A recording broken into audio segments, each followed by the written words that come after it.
Friday Night Live, Purdy Night Live. Welcome back to Damon Bruce Plus and Thinking Out Loud. That is our good friend, Sam Betesh. And Sammy, we got ourselves some news that broke this afternoon about Brock Purdy's new contract. Of course, this would happen on a day where we had a neighborhood scheduled power outage.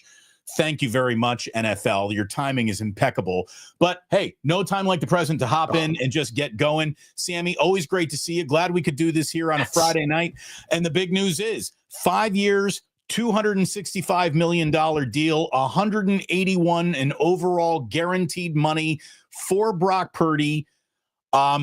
It's not as big as some had feared. It is larger than some will want, but actually, I think when you look at it and you would apply reason and market and timing, pretty damn good deal for the San Francisco 49ers and a life-changing deal for Brock Purdy.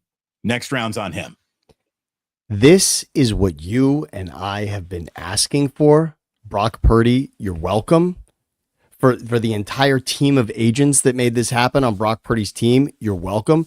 We have been we've been unwavered on this. We were not going to shudder at Brock Purdy $50 million. That was what you and I were signed up for that. And we made it really simple for everybody else. We said, go ahead and make a list of top 10 on your own if you want. Look at salaries and look at the top 10 if you want. This way, to argue with it is to admit out loud, you do not sprechen Sie Deutsch. Like, you don't even understand how the language is set up. So stop trying to tell everyone how they should speak. Like, this was going to happen in this neighborhood. This league and this position, quarterback, is just different. And if you've got one that isn't a disaster, number one, you're sleeping well at night. Number two, you're signing a ridiculous check. That's it. And the difference between sleeping at night and questioning whether or not you have the right guy, that's the disastrous position to be in. The Giants are coming off of this with Daniel Jones. And yes, that was money thrown at the wrong thing. Can we decipher here? Because the fear for people, I think, in this, Damon, is Daniel Jones. I still think that's the fear. The fear is Brock Purdy, Daniel Jones. Can we look at the differences between those two guys? The comparison is not fair, because what Brock Purdy has done in his time with the reins and what Daniel Jones did with his time with the reins, it's not first of all comparable. Duh. I mean, there's nothing to even talk about there. There's zero to talk about there. I mean, there are a lot of reasons why you give Brock Purdy a contract like this. If we just removed Brock Purdy's name, the firebrand that for some reason he's become, which is just one of the more ridiculous things we've seen in a long time. Like, here's the deal. Brock was not just handed this contract because the market was right. He's done an awful lot to earn it. First of all, teammates and coaches love this guy. That might not mean much to fans, but it means something to franchises. He's a hard worker. He's dedicated. He's careful. He's meticulous. Might not mean much to fans. Definitely means something to the franchise. Yeah. He has never, Sammy, lost a press conference. He is undefeated behind that microphone when it comes to repping the team, himself. He's stable. He's unprovocative. He's married. He's religious without being too religious-y. Yeah. He checks all of those boxes. He bought his offensive line. I don't know if he actually bought them. Well, but he got them all trucks. He arranged it. That's for sure. Pretty awesome. He's faster than you think. He's smarter than you think. And he's already thrown for a single season record in passing yardage. Not bad for a guy who everyone says his arm's not strong enough. But how about this, Sammy? Let's just say none of that was real, and the inverse of all of that was true, and he was sort of a suspicious dude, and he wasn't good with the media, and he wasn't beloved in the locker room, and he wasn't really liked, but he was still a 25-year-old quarterback who's brought you to 2 NFC title games and a Super Bowl and was legitimately in an MVP race. A bad guy who's done all that by the age of 25. Somebody who isn't liked by people, coaches, media, whatever, who still has the highest passer rating in NFL history after 3 seasons of football. The asshole gets paid, much less the good guy gets paid. again, this position is about not only putting your team in position to win, it's about leading the team week in and week out. It's about not doing the right thing. It's about saying the right thing. You laid all of that out. And when we stack up the quarterbacks, just in his conference even, we can admit, look, it's okay to admit the AFC is quarterback heavy, people like to say. And obviously, look, when you've got Mahomes and Burrow and Lamar and Josh Allen in the AFC, you could say that. But in the NFC, there are teams that have no idea what is happening at the quarterback position. And the Niners don't have that issue. And by the way, they're 3 seasons away from not having a clue what to do at the position. Brock Purdy saved them. And by them, we can say Kyle Shanahan, we can say John Lynch. It pretty much comes down to that. Those 2 men were saved by what Brock Purdy has done on the field. And can we all admit that at the time Brock Purdy came in to start games for Trey Lance, a game for Trey Lance, we had no idea it would go this well? Oh, you couldn't. It would have been insane to even assume it would go half this well. You thought, maybe he can get you through the rest of this year, this moment, but there's going to be nothing that like permanently attaches him to this position. And then like 3-4 days later, you're like, wait a minute, what is this? I can play a little bit. And I want to bring this up because I want to remind 49ers fans. 49ers fans love the fact that they smashed the Eagles the year after the NFC Championship game because of what Debo had said coming off of that NFC Championship game. Remember, Brock Purdy is blown up by Hassan Reddick on a play that's not Purdy's fault. Obviously, the offensive line did nothing on that play, and Reddick comes in and destroys his arm in that game, and he cannot come back in. And the Niners go on to lose a very uneventful NFC Championship. And Debo comes out and says, what if we didn't lose our quarterback in that game? Stop talking about you as NFC champions when you know that we were not at our best in that game. And then the next season, prove it on the field with a healthy Brock Purdy. Purdy missing that game. This is the equivalent of Steph Curry, essentially, what happened in that series against the Timberwolves. Steph Curry is out. You never see a win again. Purdy's out of that NFC Championship game. You're not competitive at all. And down again. And Debo says we would have won that game if Brock Purdy is in it. That's all I need to hear. I don't know. That was great for Philadelphia and the San Francisco Sports Talk Radio. We do know that. But, like, who knows? The quarterback must go down hard. Eagles did nothing wrong that day. It sucks that it happened. That is football. And in that one moment, instead of so many fans learning the lesson of, hey, with this guy, we're a real monster, but without this guy, we look like we should have the first pick in the draft.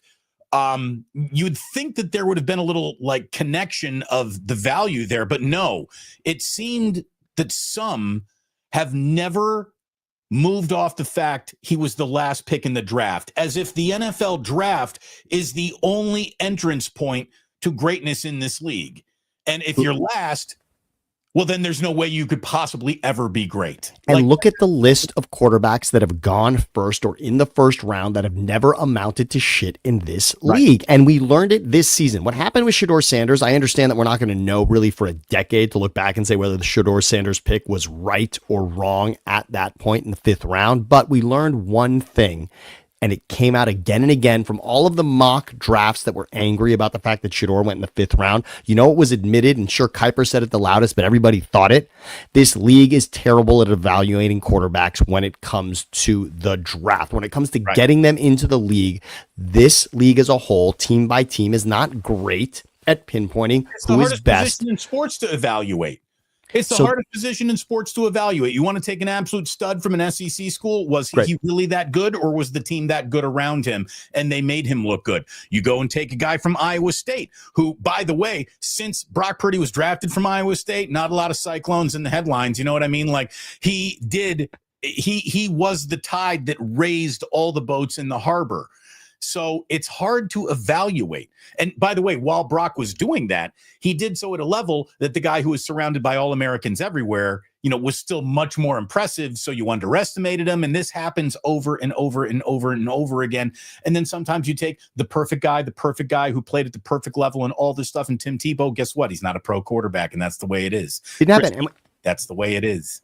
And we tried to see it with Tebow, and then Tebow wins a playoff game, and you say, okay, maybe, but you know what? Not even in New England. It couldn't happen. It was done for him. And that is that. And there's guys like Sanchez who go to AFC championships and then they don't ever become the guy they're supposed to be. And then there's stories like Sam Darnold, which frankly, okay, we thought it was over and maybe it's not now. And when we get into the list later and look at the top paid quarterbacks, another guy that's a great lesson is Baker Mayfield. Right. Do you think the Browns right now would have rather stuck with Baker Mayfield, who won them a playoff game and now is leading Tampa to back-to-back playoff seasons and NFC South championships, while the Browns are still trying to figure out the quarterback thing? Again, they basically got it right and then got it wrong in the building somehow. They became impatient overnight. Progress is never linear, but there's an expectation that it will be.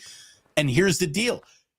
Now that Brock is getting paid, he'll be given no grace to even have an incomplete pass, much less, lose 2 in a row on some couple of bad weeks in a row. But this is the life they've all signed up for. Brock's a big boy. He'll be able to handle it. He's handled everything in his career that's come at him he's just been awesome at it. He really has. There is a question. Wait. Let me quickly, because we want to get this show officially off and running. Right. What I need everyone to do right now is to lean in and hit that thumbs up button. It's going to help push this, and the algorithm will, go ahead and push it over the YouTube. And that's what we'd like to have happen. We normally are not on at this time. Obviously, it's a little bit of a rare occasion. So everyone who's watching, please, right now, thumbs up this bad boy. However many people that are watching, we should have that many thumbs up right now. If you would, please. Thank you very much. It's going to help the algorithm push it out. Thank you to my sponsors, Ike's Sandwiches. We normally talk about lunch. Let me tell you, Ike's Sandwich makes a great dinner too. They're freaking hard. For sure.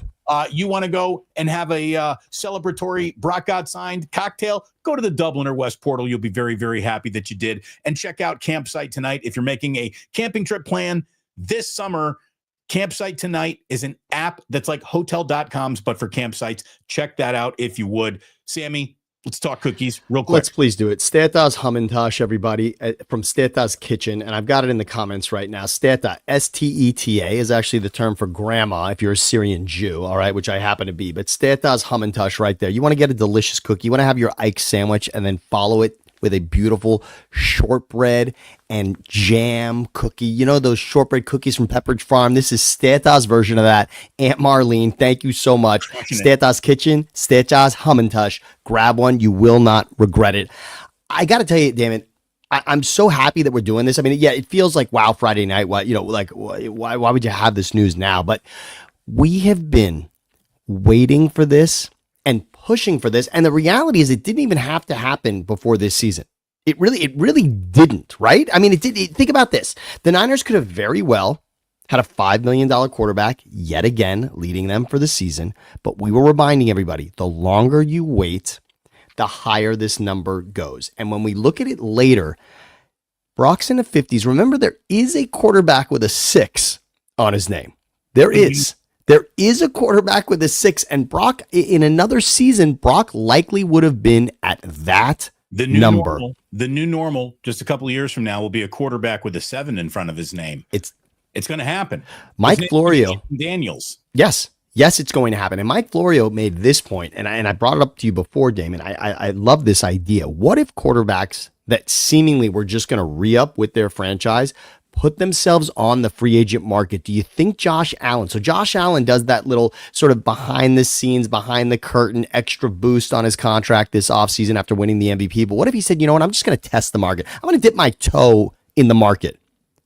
You think the Jets are trying to throw $70 million at Josh Allen if he becomes available? They'd probably, negotiate a percentage of ownership to get a guy like that to come and play for him. That's it. So it's interesting when you look at it and you think all of us, none of us can fathom $50 million. Let's just be clear. We're all talking as friends here.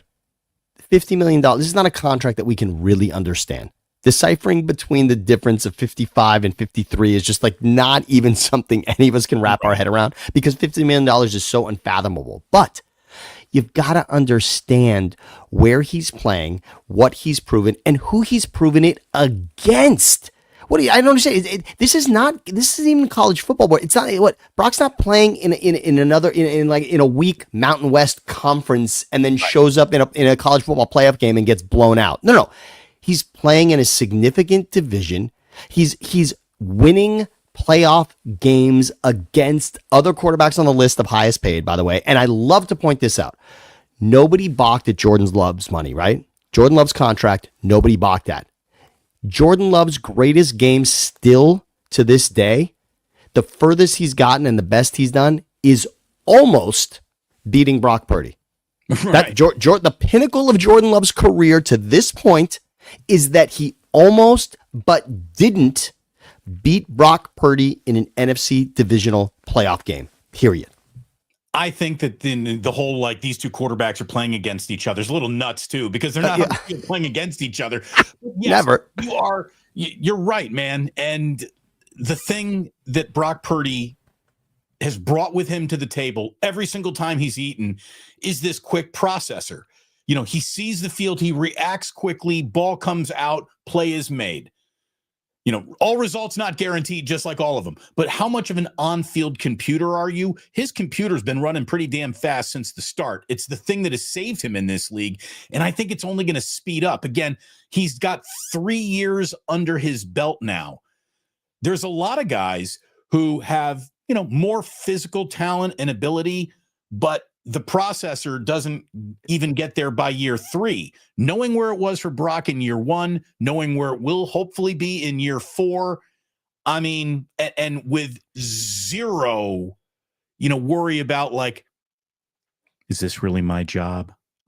Is Kyle looking for another girl on the dance floor while he's actually dancing with me? Because, oh, by the way, Kyle's done that. We've been on Kyle. We know that he's always looking for the next, the better, the who else could come in here, who can provide similar results at a lower price point.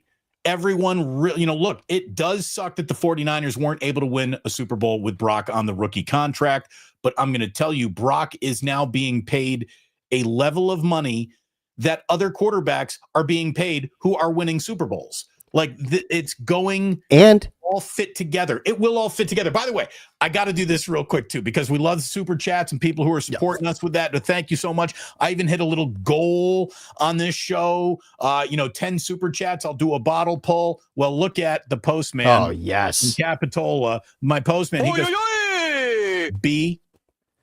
BOT. He's getting there all himself. And then he writes poll. But okay, that he set you up. Let's go. Let's get the poll. It is Friday night. Why wouldn't we? Why not? And while he's doing that, and we're discussing contracts and we're looking at what Brock's done, and you talked about the rookie contract and not winning the Super Bowl on the rookie contract. Let's take a team that I love dearly, obviously, in the Eagles. The Eagles went to a Super Bowl with Jalen on a rookie deal. That's what happened in the loss to the Chiefs in the 2022 season. Jaden is now a $51 million man. And what happens? They win the Super Bowl with Hurts making $50 million. So they go there and lose on the short contract, and then they win on the huge one. So credit to Howie Roseman, but it goes to show the Niners exactly what is possible. Well, no, so when did his new dollars kick in the year that he won, or because no. On like a $5 million cap hit this year, and then the money really starts kicking in. Jalen is a significant contract for this past season. All right. Jalen Hurts was making his money. They had to build differently to win the championship, and they went there on a deal. When he was there the first time, they were not paying him. When they went back, they were. And that goes to show you can win when your quarterback makes $50 million. Mahomes isn't even that's wild, but he's not making $50 million. So there you go. But that is the path. It can happen. Again, algorithm pushes this video more. Please. The more you hit that like, the thumbs up, get it going. Sammy and here are here to talk for a while. Yes. No. We will keep going the more this audience grows. So bring it, interact, chat with each other. Get going, baby. It's good to be here. I didn't do a show this morning, so I got a lot of pent up in me here. Well, I'm so glad, Damon. I'm so glad, by the way. I mean, this news, there hasn't been, I mean, the Niners have had trickles of news throughout. We had a lot of excitement thinking maybe Joey Bosa. We were talking about Jalen Ramsey. Obviously the draft was tremendous, what the schedule gave us, all of that. But we've been the whole time, we've just been biting and biting and biting for this. We knew we would get the Brock news, and it fucking landed. I love it. By the way, E. Scott Burns. Wow, this happened. You weren't even on vacation. Grateful for the Niners. They didn't wait until August. Here's the thing. The deal is done before OTAs began. Brock had already been in the building anyways. He was already doing the right thing. He was already doing the right thing. Soldier in it. Exactly. But this just means no one's going to have the Trent Williams, Nick Bosa wasn't there at the beginning of OTAs. And look, another reason why I think this got done and dumped on a Friday, because this is a Friday news dump. Yes. And when you look at how the NFL uses its stories to constantly be ahead of all news cycles, first thing Monday morning, they're going to be on SportsCenter talking about the New York Knicks are going to see the Pacers in the Eastern Conference Finals, and Stephen A. Smith is going to be, fully doing Stephen A. Smith. And this should have been a Monday morning headline to squash down whatever happened over the weekend in the NBA or is going on in the playoffs. But for this to be a Friday news dump, first of all, thanks, Niners. Second of all, I bet you that's the way that the Purdy side did. No news, no noise. This was done with the maximum amount of decorum and discretion as humanly possible. They wanted to happen as under the radar as something like this could possibly happen under the radar. And I think that there's some symbolism that it comes out in a Friday news dump, not trying to take over the news cycle with it. You know that the NFL wants to dominate every news cycle. And they do. Like, this is a real choice because they just want it to be happening quietly, little fanfare. And that's another thing that I just like about this guy. I really do. I really do. I don't know if it's good for us, but it's good for them. But what is there to not like? Again, this reminds me of the conversation we're having about the schedule. The Niners schedule, I still haven't had anyone in the chat point out where the Niners schedule isn't great for the Niners. And I want to see from people in the chat, what is it that you don't like about Brock? What are again, Ravens Christmas game, not pretty. Not pretty. With that, I think it was 4 interceptions, 3 to Hamilton, if I remember correctly. I mean, that was a brutal game in a big spot. But I've seen brutal games in big spots. Oh, Patrick Mahomes in a Super Bowl. Oh, Justin Herbert in a playoff game. 2 guys who everybody tells me are so far and away better than Brock Purdy. And here, look, I'm not even going to argue with you. I think those guys are fantastic too. They are. But Brock Purdy is in the conversation of, on a day where it's going right, he can put 30 on you and win a football game. And that's really all you want for your quarterback. When the conditions are good, can you guys win an awful lot of football games? Yes. Then the breaks come up against you. Now, can you be the singular person that elevates? We tell that story so much. It makes for such a great movie.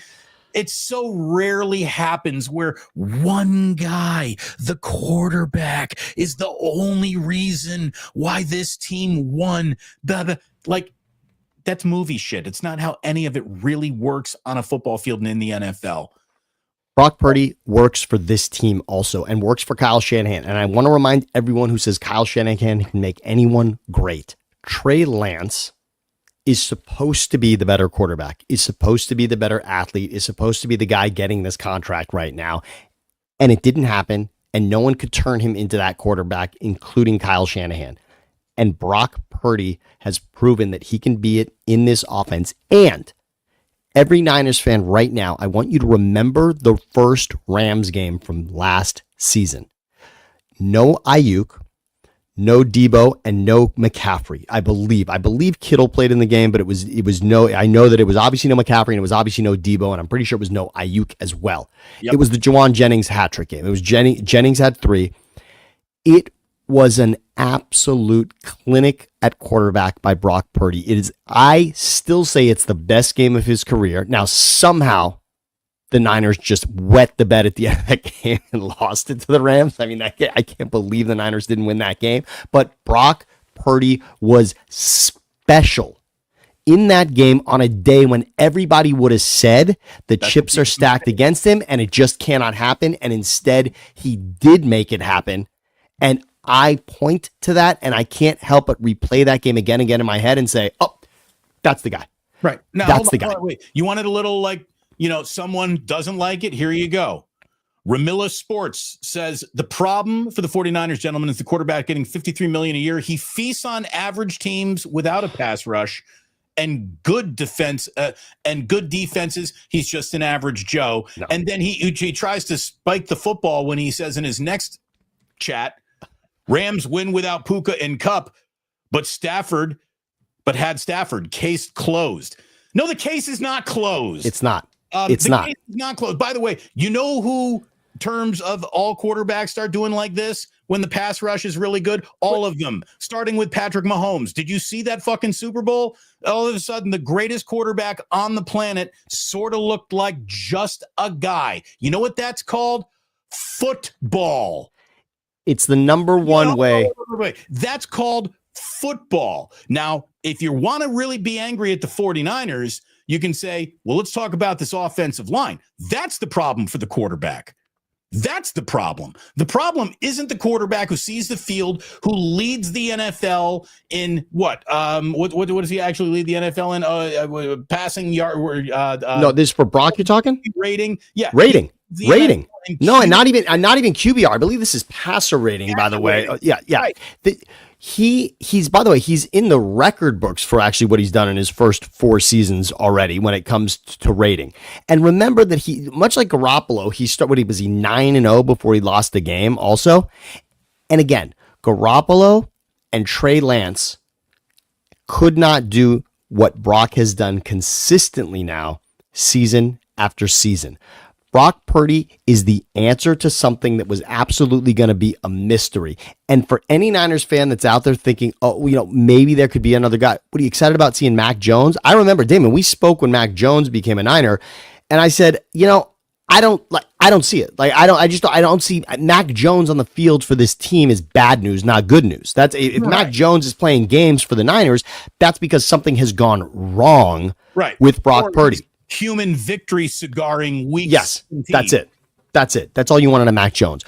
Brock Purdy deserves this. And again, when I look top 10 quarterbacks, top 10 in this league right now, in the chat right now, I want you to tell me where Brock Purdy, stack Brock Purdy, give me a deck of cards and put Brock Purdy in as your card where you think he slots. Right now, without thinking hard, he's number 9 for me. I'm not talking NFC. I'm talking NFL. Brock Purdy it's difficult to get him below 9. And I think it's very simple to have him anywhere between 7 and 10. If you're being honest whatsoever with yourself, that's where he belongs. And that's not even looking at the numbers. Let's do the thought exercise real quick. Okay. So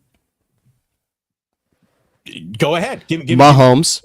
Okay, Mahomes. Let's just all say Mahomes is on an island. He's at 1. I think the next 3 guys can be in any order, but I'll tell you how I have them. I have Joe Burrow at 2.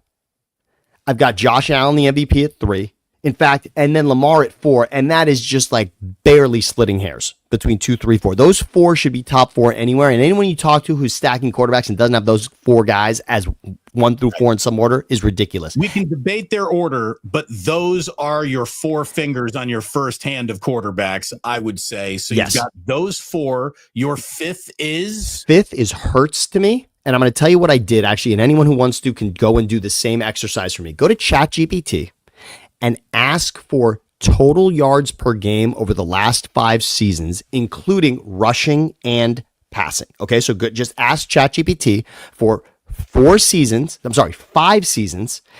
average yards per game.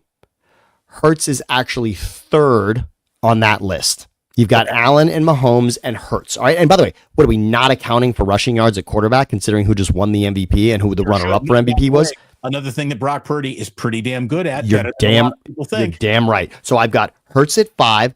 Goff had games where he was perfect last season, according to every metric that we use for quarterback. 8.3, isn't that the best pass rating you have?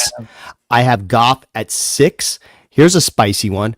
Baker Mayfield, I have at 7. What Baker Mayfield has done for the past 2 seasons is so far and above what I had from an expectation standpoint for Baker, and he's winning that division and winning a playoff game and nearly beating the Lions 2 seasons ago. Baker Mayfield, and by the way, in that time, beat the Eagles in a playoff game and then smashed them during their Super Bowl season, by the way. That's one of the 3 losses they had in the regular season. Baker, the only game they weren't even in was the game they played against Baker Mayfield. Then I've got Jaden at 8, Purdy at 9, and here's a spicy one, but I believe in him, and I know he was injured last season. Dak Prescott, I've got at 10. Okay, so here's the deal. Someone's going to argue with you about Jalen Hurts, but when you're that young and you're the reigning Super Bowl MVP, it's the wrong time to be making that argument. He's in the top 10. Whether you like him in the top 5 or not doesn't matter. Again, Dak Prescott, always a lightning rod because he's a Dallas Cowboy. Therefore, he's more of a lightning rod. He's still a damn good quarterback who spits up over his shoes when the most people are watching, but he is hardly the biggest problem with the Dallas Cowboys. That's not even close. I noticed that you didn't have Herbert on the list. I guess with this playoff game, I don't have a problem with it. I think maybe you're asking for a little bit too much from Jared Goff there, but Jared Goff, it does live under the umbrella of overrated, underrated, never rated. Let's put him somewhere. I don't have a problem with it. And the team's been damn successful when he's been there. I want to remind everyone one thing about Goff real quick. Now, McVay said we can't win a Super Bowl with you, even though we went to one with you. And so we bring Stafford in. Stafford wins a Super Bowl. It looks like, wow, Goff, you're clearly, that was the end of it, right? That's the end of the conversation. Stafford clearly did what you couldn't. How many playoff games did Stafford win when he was with the Lions? Zero. So Goff now has also done something that Stafford never did. So yes, Stafford won that Super Bowl for the Rams that Goff couldn't, but Goff also won significant playoff games for the Lions, which Stafford never could do. So I just want to give a little bit of credit there to Goff. Yeah. And Goff could have said, oh, too bad, I wasn't the guy. And that could, come on, that doesn't punch you in the gut that they send you away. You know how one of your least favorite sports arguments is when people want to say, well, if you take this one season away, if you take this one championship away, everything, Yes. I hate that argument too. My most hated NFL argument is if you put this quarterback on that team, but if he was playing for that team, if this guy were over on that team, I hate that argument because that's not what's happening. It's not. And it doesn't matter. And again, Brock Purdy might not be the best quarterback in all of football, but he has been an outstanding quarterback for the San Francisco 49ers, and that's all outstanding quarterback he needs to be. And Brock Purdy doesn't have to be great in reality with the San Francisco 49ers and great theoretically with the New York Jets. It's irrelevant. It's irrelevant. And it's a team with incredible expectations, pedigree, history, and record-setting performances at the position he's playing. This is Steve Young, Joe Montana, San Francisco 49ers, and here's Purdy making $50 million that he, by the way, was not gifted. He went so far again. He's the last dude picked in the draft. And he's in the Super Bowl. He's not Ryan Suckup in the Super Bowl, okay, as Mr. Irrelevant. He's leading the 49ers at quarterback into the Super Bowl as Mr. Irrelevant. I'm sorry, but this is more ridiculous than Kurt Warner bagging groceries. It is. For Brock Purdy to be the last pick as an pick by the 49ers and to be starting for this franchise that already, based on a garbage season from 2024, go look in Vegas to see what people think about the Niners and where they're going to end up this season. Look at the odds in the NFC right now, please. By the way, we have 160 people in the room watching, but we don't even have 80 likes. That means more than half of you have yet to hit that like button. If you would, please. We will not haunt your own personal algorithm forever. No. This video will be pushed 2 more good people. We need it. Will then click on it and then come in and hang out with us. It's great to have you here. Like and subscribe to both Damon Bruce Plus and Thinking Out Loud. Thinking Out Loud, Siciliano and Sam. Please check us out. It's a great page. You got plenty of Andrew walking and talking on the beach. You'll love it as well. But just the walk and talk. I love it's a nice little walk. He likes a little walk and talk, and he does a great job. I mean, just what pops into his head is it's an amazing place. What he knows, the amount that Andrew knows about football, it's disgusting, and I love it. His product knowledge was in full bloom every Sunday on Red Zone, and I miss him on Red Zone. He was my ultimate Red Zone boyfriend. I spent more Sundays with Andrew Siciliano than probably any one man in my life. You know, I mean, he was. We're confident enough to say that. Yeah, no, I've always creeped him out with that a little bit, but it's my gift to him. Anyways, Niner Empire says, let's get this ship to 45,000 subs. Let's do it, baby. Let's please do it and slam those subs over at Thinking Out Loud with Siciliano and Sam as well. Thank you. Let's go ahead and just get into the numbers, because there's different ways to look at an NFL contract. You can go to guaranteed. First of all, guaranteed money is the only thing I care about. Yes. Annual average value, total compensation, all that stuff is literally gift wrapping for the agent's tweet. The real money is guaranteed dollars. And in that alone, Brock Purdy is the 8th highest paid quarterback in football. Pretty good, right? It's nice good. Job, Parag Marate. Nice job, Parag. Hold on. 5th in total value. He's 7th in annual average value. And again, Sam, that is pretty reasonable for a 25-year-old starting quarterback who's found mostly nothing but success at this point in his career. Do we have? I think it's time to go to it, Damon. I want to look at the list of quarterbacks and what they're getting paid. So this is okay. I have Dak in the top 10, and most people think I'm insane. And the number is 60 million when you look at the average per year. And I know we're just trying to make it easy for everyone, digestible. We're trying to make it digestible. Here's something that no one will argue with. Dak Prescott is a better quarterback than Jerry Jones is a responsible spendthrift owner. Okay. Without question, and we don't even need to ask anybody that. But there's 2 names on here I want to look at specifically, because I want to take everyone, I want to get in the time machine, Damon. 2024, the offseason before last season. The 2 names that you'll see there, right back to back, are Trevor and Tua. Yep. Both Trevor and Tua got new deals last season. Look at those numbers, and I know Tua is only $100,000 more than Purdy at the moment, but they're ahead of Brock Purdy. Number one, Brock Purdy got paid now, they got paid then, which technically means Purdy easily could have slotted above the 2 of them, and we never would have flinched. Technically, Brock Purdy, considering he's a starting quarterback for a team that's been in the Super Bowl in the last 2 seasons, if he was sitting at number 1 or 2, that would be okay. He plays a position where as soon as you are the next guy to be re-upped, you make the most. Right. The agent walks in and says, Dak's making 60. His deal was signed 3 seasons ago. That's the price for a quarterback. That's where we're starting. That's what could have happened. And it actually would have been a reasonable argument for his agent to make. And instead, Brock is behind the 2 guys that signed most recently in Trevor and Tua. And the other thing I want to remind everybody is, how does it feel writing that check to Tua right now? How does that feel? Well, how confident are the Dolphins that Tua is making it through an entire season and leading the Dolphins in that division here's the thing. To the playoffs? If you don't like Tua, the quarterback, how do you feel about Tua, the about to be another concussion? You know, he's not a bad quarterback. He's not, but people love to tell you what he isn't. He's been Miami's best quarterback in a long time, which is why they gave him that deal. But then Concussion City is a town that he moved into, and again, a huge concern since. That's his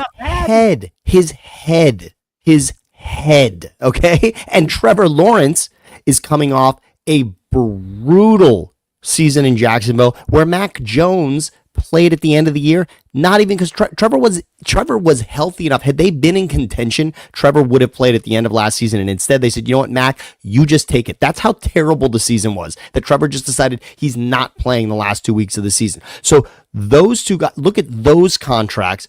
Brock Purdy could have easily made more than both of those, and he's not. He's slotted beautifully in the middle there. Right there. Here's the thing. Brock Purdy over Jared Goff. I would take Brock Purdy above Jared Goff. Brock Purdy over Tua Tagovailoa. I would take Brock Purdy over Tua. I would take Brock Purdy over Trevor Lawrence. So would the Jags right now. So would the Jags. At the price point that we're looking at right there. Brock Purdy over Josh Allen. Okay, guess what? Okay, there should be a certain bar, right? And if the bar is Josh Allen, I'm okay with that. If the Bills call today and say, would you like to trade Brock Purdy for Josh Allen? I'm driving Brock to SFO myself. Yes. Okay. But there's not a lot of guys on that list. Jordan There's Love? not. Am I trading Brock Purdy for Jordan Love? I don't think so. Nope. And you don't have to. And again, I'll go back to the head-to-head and just say we've actually seen it. We've actually seen that, and Brock won that game, and I wouldn't exactly say that game didn't matter considering it sent the Niners to the NFC Championship in the year that they went to the Super Bowl. There's no doubting it, even though he's yet to win it all, who in Cincinnati does. But this guy right here is special. Special. Joe Burrow's special. We see it. We know it. There's no denying it. If you can't admit that, you shouldn't be playing or looking or watching or talking about football ever. This guy, I don't think I'm trading Brock Purdy for this guy either. No, and again, head to head, Niners fans, look at the last couple of games against the Cowboys. It's always the playoffs too, where it just goes. I mean, that's it's particularly bad when you're having a Niners conversation and Dak comes up. It's a bad one. He doesn't like to have that conversation very much at all.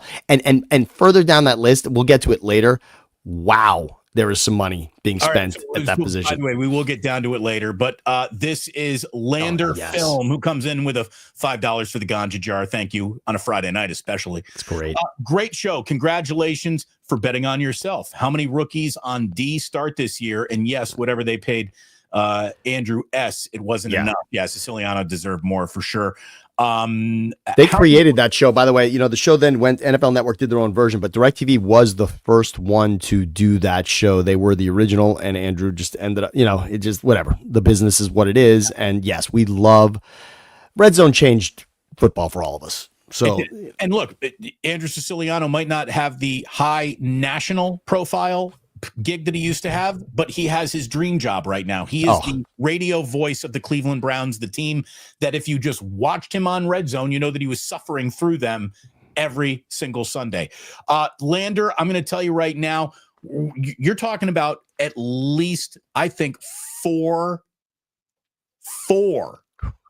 starting rookies on the defensive side of that football.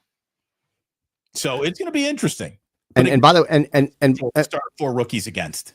And by the way, 2 very special seasons last year. When you look at teams in the NFC, were the Rams and obviously the Eagles defensively, they played well above their head. 2 defensive rookie of the year finalists for the Rams and the Eagles. So starting rookies on defense is what you should root for your team every year. You should be excited for rookies on defense. That's what you need. If you really want to dominate in this league, you need rookies to bang immediately out of the draft. By the way, a new member from DC. Become a member. Thank you. You want to talk about really supporting the channel, becoming a member. That officially gets a bottle pull here. Yeah, that's a pull. That gets a pull. That's a pull. I love that. I love that. You got anything? I'm done with my coffee. I really need to go. I need to be more prepared. I need to be more prepared when it comes to to being able to pull during the show. There we go. That was a glorious sip. Glorious sip right there. Glorious sip. Everybody's off season. Now's the time to work on it. We'll be ready come the regular season. Yeah, I'll have all my weapons around me in a more significant way. I want to really take people back to the Super Bowl, also to the Super Bowl season for the Niners. Cheers! And in that game, again, yes, cheers for sure. I love that, DC. Thank you, DC. That's huge, by the way, that you did that for us. That Super Bowl, the game itself, in overtime, Brock Purdy's in position to win the Super Bowl, and yes, perhaps, everyone kills Shanahan for the decision to take the ball first. And, yes, right. Now it becomes regrettable. But Brock walked off the field with a win. He walked off the field with a lead. The last time he was in between the lines, the 49ers were winning. he's that close. And I understand getting back there. You can't just say we were close and we're going to get back, because it is an uphill battle to get back there. History says you don't get back there. But this team is poised with who is at coach and who is at quarterback. And again, you still have your Saquon Barkley in Christian McCaffrey. And remember that used to go the opposite way. Remember that Christian McCaffrey, I mean, yes, Saquon had an unbelievable season, but Christian McCaffrey set the bar at that position before last season, where he's injured and Saquon has a record-setting season. Okay, yes, of course. But this team is poised to be special. And as long as Bosa is running things on defense, this is a wrecking ball defense that can dominate that conference. This is a team that can be in the Super Bowl again, and was handed the opportunity with this schedule also. Remember that. It's a big advantage that the 49ers now have over the NFL. And there's been a few years that they had any advantage. They were actually put at disadvantage, and it caught up with them. Bad drafts caught up with them. Here's the thing. Even though they've had bad drafts, I wouldn't say that they've had a bad front office. John Lynch is imperfect, but bad at it is not what I would call him. All you can really hope for a 49ers fan, for any fan can really hope for of an NFL team, because remember, the difference between the best basketball team in the NBA and the worst basketball team is a chasm that is like this, okay? In the NFL, the single best team and the worst team in the league are this. They're that far apart. They're that far apart. All you want is a good coach, a good quarterback, an owner who writes the checks and stays out of the way, and a front office that is good at it. That's all you can hope for. I see there's a lot of chest thumping here from Ramilla, who's a Rams fan, and saying, "Oh, I'm ecstatic. Purdy got his back." But here's the thing: what are the Rams? Well run, good quarterback, good coach, competent. But that doesn't mean that they are winning Super Bowls every year, because that's just not how this league works. What do the Rams have? The same thing the Chiefs have. What do the Eagles have? They have all that in place. What do the Bills have? Maybe not that coach. No. We don't know. We don't know, because they've been well built and they got a great quarterback, but strategically, maybe they aren't exactly what they need to be. You want to say that about Kyle Shanahan? A couple more years of coming up short, maybe you'd have a point. But I'm going to tell you this: the entire league copies what the 49ers do, especially in their running game. Nobody's copying what Buffalo does. Not at all. Results are not guaranteed. Do you have the right people in place to begin the process on the best foot each and every year? And I think they have that. I think the 49ers have that. I see incompetence all over this league. When I look at the 49ers, sometimes there's a ton of disappointment, but it's not born out of incompetence. This is an organization that throughout the years has gotten it right more than wrong. I understand Tom Sula was once your head coach. Okay, I'm not talking about that necessarily, but again, it's not like you sat on Tom Sula for a decade. You figured out quickly that wasn't great. Chip Kelly, that wasn't great. You figured it out quickly, right? You said, okay, we're getting out of this. It's not working. We're getting out of it. They got out of Trey Lance fast. And who allowed that? The performance of Brock Purdy. Just understand that this should be celebrated, because for Niner fans, you should be rooting for this.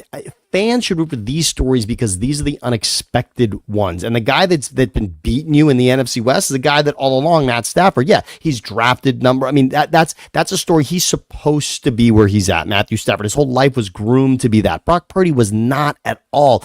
This is a Disney story. This is such a beautiful story that he became this guy for this franchise, and everyone should be excited for it. And look at what he has done. Look at him season in, season out. The question you want to ask yourself is Ricky Pearsall, Jawan Jennings, is that going to be the answer? With Ayuk maybe not 100%, without Debo, with McCaffrey coming back from an injury, there's bigger question marks there than at quarterback. Yep. Quarterback, there's not questions. Yes, you can wonder what's going to happen without Debo, and I've said it many times. That playbook, that offensive playbook with Debo healthy, with him not on the field, those were two very different things.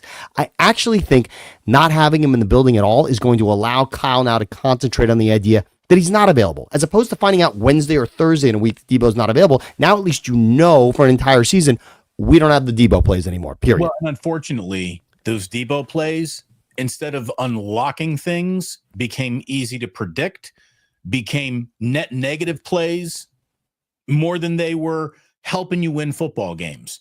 So let me tell you, the 49ers, whatever player they still need, whatever talent they might lack at any position group, what they do have going for them is the best schedule you will ever fucking see in your life. So good.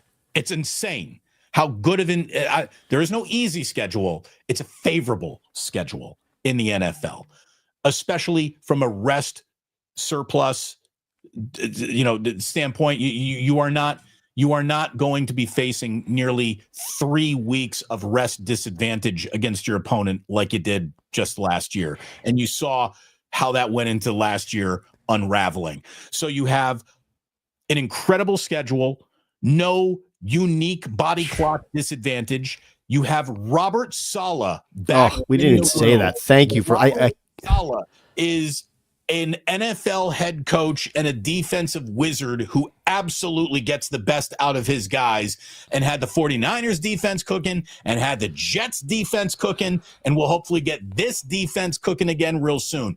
You have something other than the worst special teams you will ever see in your life. Even if they bring back Moody and you're concerned about his missed kick, let Moody miss 5 field goals next year. If that punt coverage unit alone is better, the 49ers are winning 2 extra football games. If their kickoff coverage unit is better, they're winning an extra football game. So improve special teams, best defensive coach in the league is sort of back in the room. Best defensive, that's probably an oversell on Saleh, but a very good defensive presence, a very good offensive-minded head coach, stability now at quarterback that is unwavering.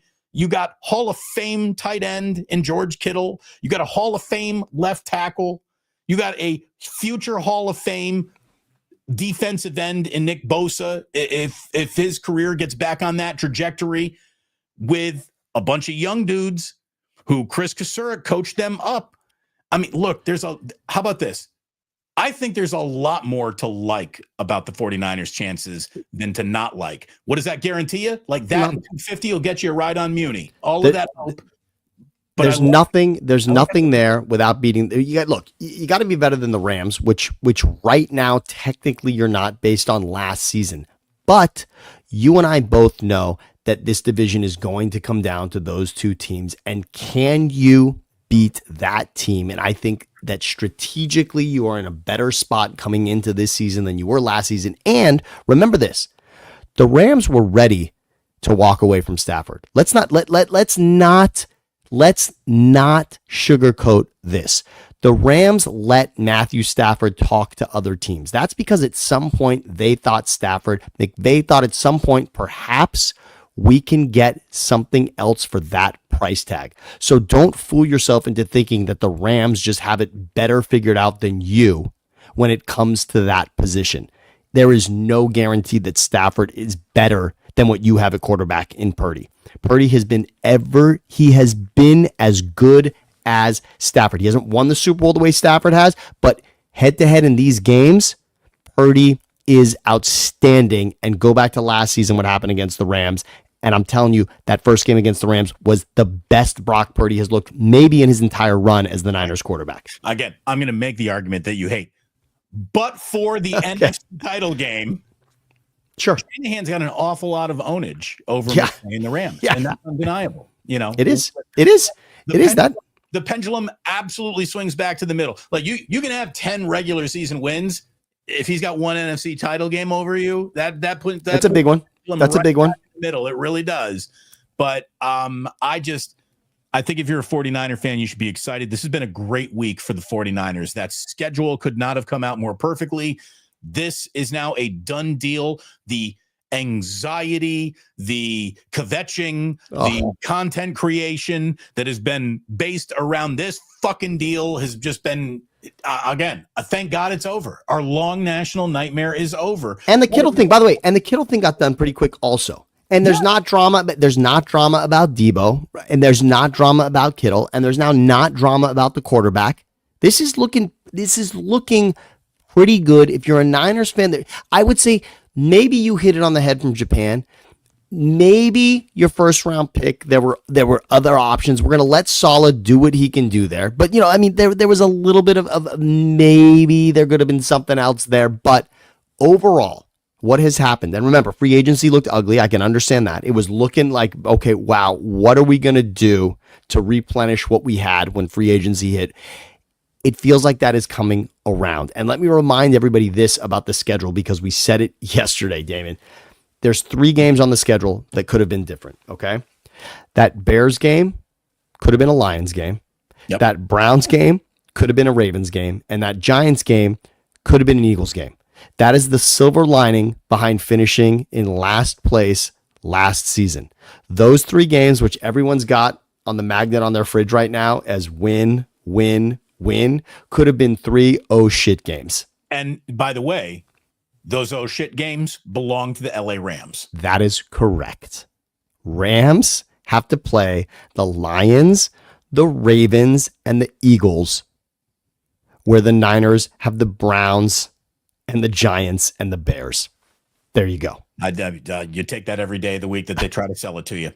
One last bit of business before the full attention of X's and O's can really dominate all headlines and news cycles, because Purdy and George Kittle, those extensions are done. Now it's time to get a deal done for all-world linebacker Fred Warner, and I think that they will get this done. Fred's got 2 years left. His cap numbers, though, are 29 and 26. These are exactly the cap numbers that when you like that player and he's cooking and he's still this young, you're like, yeah, we're going to extend you.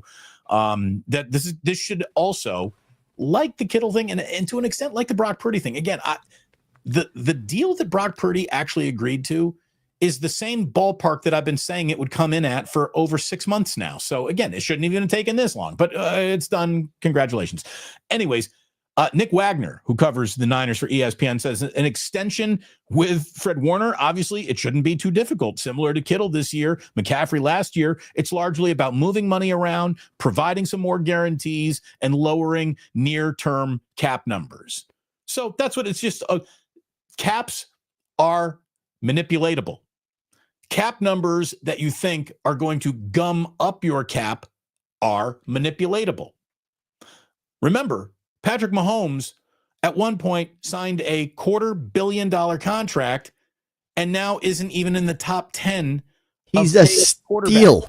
He's a steal. Remember, we went through the top 10 and Patrick Mahomes' name was not mentioned when we looked at the top deals in this league. That's ridiculous. The minute Patrick Mahomes isn't the highest paid player in all of football, he's a bargain. That's it. That's it, because we all start that list with him. Let me read you something, Damon. Since becoming the Niners starting quarterback in 2022, during the latter part of his rookie season, Brock Purdy has the NFL's best passer rating at 106.2 and a league leading, you hear this, leading 9 yards per pass attempt and 13 yards per completion. I keep hearing weak arm, noodle arm, rag arm, dink and dunk. Again, dink and dunk is, leading the NFL in passing yardage like he was Roger Staubach, the only guy throwing 40 yards downfield. But let me remind everyone also, okay, so we already said Montana and Young. This organization is Montana and Young. Brock Purdy, Niners franchise record 2023 with 4,280 yards passing, 31 touchdowns, and 11 interceptions. He led the league in 2023 with a 113 passer rating. Look at it this way. Brock Purdy is already the third greatest quarterback in 49ers history. With all due respect to John Brody memories, which people tell me about, I never watched him play, and Jeff Garcia, who was a Pro Bowler and very good, but did not reach a Super Bowl. He's already the third best quarterback in franchise history that has 2 of the 10 best quarterbacks of all time, including the guy who probably does occupy seat number 1, but for this Brady guy who, sure, that's okay. Yeah. But that was Brady. Let's just say this. Brady's idol was that guy. So we can at least say that. Sure. Joe Montana, Steve Young, Brock Purdy. And as crazy as it is to think that, or that it was to think that in 2022 before he hit the field, that's gone now. We can say that. Now Brock Purdy has done things in this league. Brock Purdy has done things in this league for this franchise against elite teams. Again, the comeback against the Lions. Let's also look at that. You know what? Watch the NFC Championship from 2 seasons ago. Watch the comeback against the Lions and how ridiculous that was. I'm sorry, but you're down and out. That game's essentially over. What, your quarterback has nothing to do with coming back in that game? Brock Purdy, that is such a special moment for this franchise. You're getting your ass kicked. You're getting your ass kicked defensively in that game in the first half. And you come back and win that game. You think Purdy had big passes in that game? I mean, yes, the play to Ayuk that bounces off the helmet, it's unreal. But guess what? That ball was thrown by Purdy. And unlike Garoppolo, who misses Emmanuel Sanders in the Super Bowl, Brock Purdy has made some pretty unbelievable plays. And you brought up Fred Warner. I just want to remind everybody, search Brian Baldinger, Fred Warner, if you want amazing content celebrating what Fred Warner is on the football field for this defense. It is glorious. He's one of the ultimate chess pieces in the league right now. He really is. By the way, thank you to my nostrils who says this duo is so good. Seriously. Dammy, Uncle Dame. It's the world's finest. Supers and soups and what? Big bats? What does he say? Yeah. Soups. Bats? Okay. Soups and bats. Thank you very much. Let me just ask you this, since he used to produce for the guy. How's Colin Cowherd going to be shitting all over this very reasonable contract? Because here's the thing. Colin might not like Brock Purdy very much, but he understands NFL business. So he probably in his mind had Brock Purdy coming in right underneath Josh Allen. He's not. Again, he's closer to the back of the top 10 paid than he is higher to the front of the top 10 paid. How is Colin Cowherd going to shit on the Niners and this Brock Purdy contract on Monday's show? Let's admit what'll happen. And here's what the benefit of this Friday news story is for Colin. What Colin will do is take the temperature of this deal over the next 2 days through social media, through shows like even through commentaries like you and I are doing right here. This Cowherd, you could yes. Something. Colin will take these opinions and let them marinate. And on Monday, he's going to walk into that room well ahead of when anyone else prepares for their shows. Colin's unbelievable when it comes to that. He is in there ready to prep and ready to just be filled with research to back his point up. But if the world says this is a great deal, Colin will find a way to tell you that there is a mistake somewhere in here. And if the world and the temperature is saying this is an awful deal, Colin will find a way to back up the fact that this is an incredible bargain. That is the brilliance of what Colin does. So I'm actually really eager to see. I'm eager to see 2 things. I'm eager to see what the world will think. Like, in other words, are you and I saying the same thing everybody else is? I mean, right now we're ahead of most of the, right? Like, most people are not talking about this yet because, like you said, it's going to take, the world is not doing this until Monday. So we're ahead of it. We're setting the bar for what the opinion's going to be on this by saying today we want to say something about it. We're ahead of most people that are sort of in the Monday through Friday morning cycle. Right. Remember, most people's opinions are given to them. That's true. And you and I were well ahead of this, screaming that we knew 50 would not scare us. 50 is where this was going to be, and it was good, and we were okay with 51 to 59. Really, we were going to be okay with any of that. But that's what. So I sense that Colin is going to be talking about how this is a bargain. That is my sense, because I sense that the rest of the world is going to feign outrage at where Brock Purdy, because now that Brock, in other words, when Brock's making $5 million and leading you to the NFC Championship and the Super Bowl, no one's got anything to say other than bravo. 50 million changes that math considerably. And Brock's not, I mean, because of that Ravens game, he was like, yes, he was in the MVP conversation until that game. But Brock's not in the Josh Allen, Lamar Jackson, Joe Burrow. So like the idea that he's within that makes people think, wow, this is crazy money. So my guess is many people are going to be shitting on this, and Colin will explain, much like you and I are, calm down. This is a deal. That's my bet right now. I mean, here's the thing. The Knicks are in the Eastern Conference Finals, so this might not be on Sports Center until that series is over. It's unbelievable. It's really unbelievable. And let me say, by the way, one other thing, just since you went other sports, I love that Toronto forced a Game 7. My dream, and America's not going to want to hear this necessarily, but my dream is Toronto and Edmonton in the Stanley Cup Final. Here's nightmare. They're all ratings nightmare. But guess what? Maybe, but remember, Austin Matthews is an American. No one even knows who Austin Matthews is. But he's the second best player in the game, and he's leading the Maple Leafs. And I just want to say, Edmonton and Toronto would be unbunbelievable. Unbelievable. Toronto winning a Stanley Cup. There's nothing bigger in hockey than that. That is. I mean, if the Knicks win the NBA championship, I'll say it's at that level. It would be that. It is that. Yes, it is that. It is that. Suffering, iconic franchise.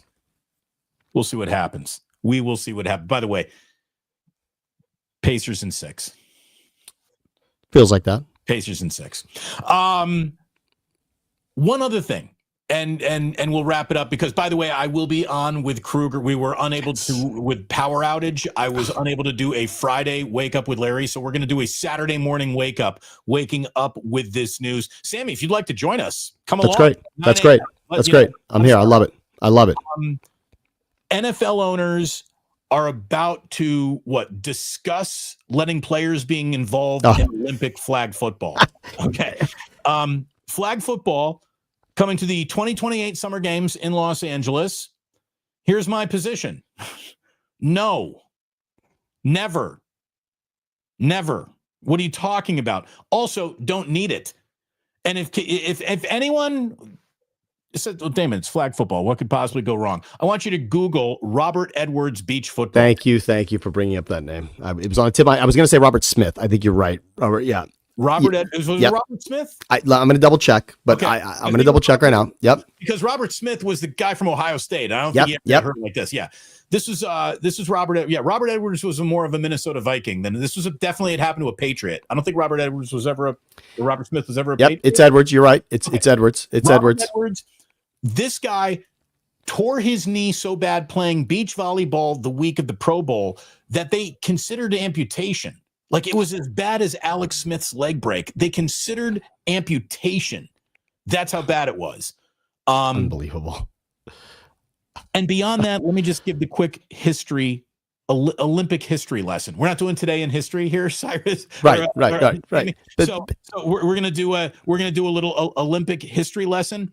So the Dream Team was a response to a problem. The problem was the rest of the world was sending their pros and our amateurs couldn't quite get it done anymore. Hockey, the rest of the world was sending its professional league players who weren't in the NHL, but were still much better than college players. So that was a response to a problem. They're sending pros. Well, then we're sending pros. Dude, I'm pretty sure we could win the World Flag Football Gold Medal Olympics with a really good team from high school. We should be able to, right? A flag football high school all-star team should be able to bring home the gold, much less a flag football college all-star team. They should definitely be able to do it. Don't need pros for this. The rest of the world is not playing flag football with us. Come on. Who else is fielding a team with anything close to football? I mean, obviously not football, but football. American football, as it's called. I mean, who else is even fielding an interesting team if we're throwing pros at this? And out there, is there a qualifier for this? And okay, so winning gold in this says what? The obvious, right? Like no one's saying congratulations. This is just like exactly what you should have done. This only sets up for the terrible disaster of not winning it all. If Canada beats the US in anything football, this is a disaster. This looks terrible on the NFL. Right. I'm okay. Here's the thing. It would be, look at it this way. It would be really embarrassing if there was a world competition of baseball and America didn't win it. And then you were like, well, the greatest player in the world is from Japan. And oh, by the way, those Dominican guys are pretty freaking good at this shit too. And there you go. But football feels different than that. And I'll also admit another thing. I'll be watching. Like I want to tell myself that I won't care if flag football is on during the Olympics. I will be watching it, and if some of our favorite players are in those games, you'll be watching it also. I just cannot. If the guys I've never even fucking heard of are in those games, but it's on the list of unnecessary. Absolutely, yes, absolutely. You know what I would like to do? Let's send the old timers. What's Dan Marino doing? But not even Dan Marino. How about Terrell Owens? Like T.O. and Chad Johnson, they would kind of be perfect for this. I'd love to see guys. Yeah, I'd love to see guys that were like almost there that couldn't quite. Jamarcus Russell, a couple times I've heard about comebacks that he was trying to make, right? I mean, if he did all about 80 yards from his knees, I imagine what he could do in the sand. Maybe this is the Trey Lance comeback story. Finally. Here's the thing: the Chargers wouldn't even let a third-string quarterback go. Maybe get hurt in something that football. The NFL's too big to even pretend an Olympic gold medal matters. It matters in the world of sports, but not in the world of football. No. I don't even know. I'm not Goodell. Why is this an initiative? It's an initiative for sort of children and then even women to get involved. I do think that is what it's about. It's about having everyone play the game. I like overall the concept of that. I like. You just give me an island of those Samoan chicks. I'm gonna mow over this whole fucking. I mean, will we have enough speed on the edge? I don't know, but oh man. Otherwise, look out for Team Samoa. Anyway, look. Brock Purdy has a contract that is a good contract for him, obviously, for the Niners. The dollars that you're going to be complaining about today are 2 years away from being whistling through the woods, sing-songy numbers. The $50 million a year quarterback is about to be the way you describe any true starting quarterback. When I say true starting, here's what I mean when I say true starting quarterback. You get hurt. The minute you're healthy, you're back in there. That's without argument. Yes. It's not even guaranteed money. It's not even contractual situation. Is the next guy who's going to come in, even if he has success, the minute you're healthy, you're going right back in. That's a true starting quarterback in this league. And the Niners have that in Brock Purdy. And any team that has that by the end of Brock Purdy's contract, 5 years from now, will be making that. What have we got? 32 teams in the league. There will be at least 32 quarterbacks making in the neighborhood of $50 million 5 years from now. And you said it. Procedure. The top will be making 80 to 90. And I'm telling you, Sam, it's not going to be good for us when it happens because, like tariffs, that money, that tax is going to get paid. We're going to be paying for it. You know, the cost that you pay for your direct ticket on Sunday ticket. Yep. Yeah. Yep. The cost of going to the game, your parking space, your hot dog, your concessions, you will pay for that. It won't just be the next TV deal or streamer that pays for it. We will pay for that. We will see a $90 to $100 million a year athlete. Not in our lifetimes. Like this will happen when we're old men. This is going to happen before our kids graduate high school, Sam. And one other thing, so you can sleep better at night about knowing what Patrick Mahomes gets paid. He was the first $500 million athlete. Let me go back up to this. Hold on. Wait a minute. So Mahomes is not on the list right now, top 10, because he's in the 40s, not the 50s, which is ridiculous. But when he signed, he was at $500 million in the total of that contract. Herbert? This is what's hilarious. Wait, look at the names you're going to pass. Lamar just resigned, and he's been passed by two look guys? At this. Yes. Right. By the way, as you scroll, how funny is it to scroll here? So Jalen's the Super Bowl MVP, so we're not going to have much of an argument there. But Kyler, Deshaun's obviously just that's just screaming off this list. Look at it this way: I'll take 5 Kyler Murrays for the price of 1 Deshaun Watson. That's for damn sure. Kirk Cousins and then Mahomes. I mean, and again, you could have slotted that different. I mean, Cousins doesn't have, he's tied with Mahomes, and that's just alphabetically in there. But the fact that Cousins and Mahomes are making the same amount is laughable.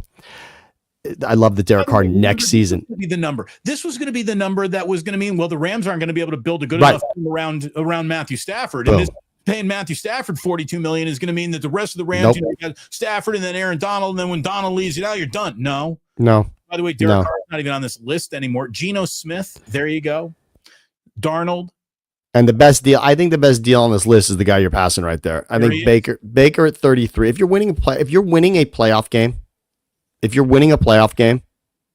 $40 million. Is this the best value at the position? Well, in a non-rookie, Baker Mayfield is by far. Yes, go through it. Obviously, yeah. Right. I mean, obviously, C.J. Stroud and Jaden right now. We're going to pop off this list. That you had Jaden Daniels in your top 10. Jaden Daniels, I think, is about to have a full-on C.J. Stroud. Year 2 is harder than year 1. Watch. Yeah. And that's even why I had him at 8 on my list, because I said, okay, 1 season, but I'm not so sure. Anthony Richardson is looking really brutal at the moment. The rest of it's not even worth scrolling to. It comes down to, and by the way, I sent it to you just before this list was updated. Purdy was right there. At the J.J. McCarthy number. Right. Look at Mac Jones making 4.2. Good for you, Mac. Good for you. Mac will start a game. Mac will start a game this season. Hopefully it's week 18 and nothing else is going on. But the best deal in right now, the best deal at that position is Baker Mayfield. Clearly. I think so. And based on the Brock number, Baker may, Baker's not going to sit out, I don't think, but Baker could go in and get more money. He could absolutely go in and get more money based on the fact that they've won that division. By the way, the only NFC team that's been in the playoffs 4 straight seasons is Baker Mayfield's. Is Tampa. Buccaneers. Tampa Bay Buccaneers. So here's my single favorite stat about Brock, and then I guess we'll tell everyone about the Hamantash. Yes, please. Yes. And then look, hey, be back 9 a.m. West Coast time. I'm going to be doing Wake Up Again with Kruger, Sammy, and I. Going to be doing more stuff as football comes along. And it's I mean, do you want to join me and Larry tomorrow? Yes, I do. And I'm going to make sure Levi doesn't have anything on the docket here, but that sounds beautiful. Text Kruger, tell him. I will. I love that. Here's the deal. Brock Purdy's new contract has an annual average salary of $53 million. He'll be earning and getting paid more per week under his new deal than he did over the first 3 years of his contract. He'll make $2.9 million per week. It's good work if you can find it, by the way. $2.9 million per week. Over the first 3 years of his contract, Brock Purdy's salary was so low, it didn't even count against the NFL cap. I mean, that's amazing. That's truly, truly, truly amazing. He's a gift. And I would hope that this is I would hope that this is the end to the complaining about Brock Purdy. Now, I also know that that's not the way the internet nor sports media works anymore. I know that some people think that, now they can really go after Brock Purdy because they get a number that no one likes. Again, if you don't like this number, what you're saying is you don't understand how any of this works in the first place. You just don't get it. You don't get it.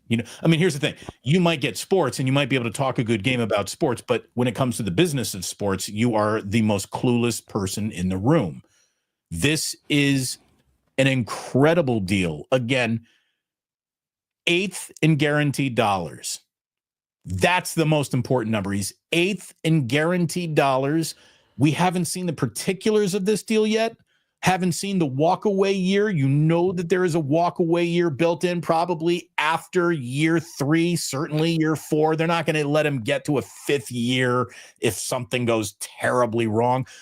I'm really interested to see what all the particulars. I've been on Sportico and I've been Googling for the full. We don't have it yet. We'll have that on Monday. That'll be what we can sink our teeth into on Monday. Maybe even we have some stuff tomorrow. But Sam, I'm so glad you could join me for an emergency show. We needed to do this. Sound the alarm. This was a sound for you and me. This was like, this got me out of, I don't know what the hell I was doing when this popped across my phone. I immediately said, though, it happened. Like for you, and I felt like it was news that happened for you and me. It was like as if we were getting the 50 million, but I mean, it was at that level. Yes, it happened, and it happened the right way. Well, look at it this way. It made me sit up on my couch awfully fast. I said, what? Oh, honey, it happened. It happened. And I'm like, of course there's a power issue in the house. Paid that man his money. Paid that man his money. That man his money. By the way, Jeff, this is a great deal. Yeah, it is. It's a good deal. Jeff also says, you're doing Wake Up on a Saturday? We are. Couldn't do it today because of the power outage. So we will be doing it on a Saturday. Love that.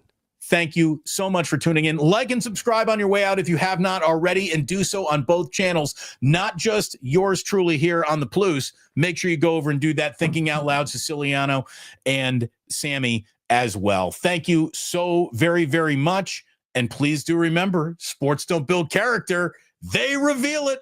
And like that, they're gone.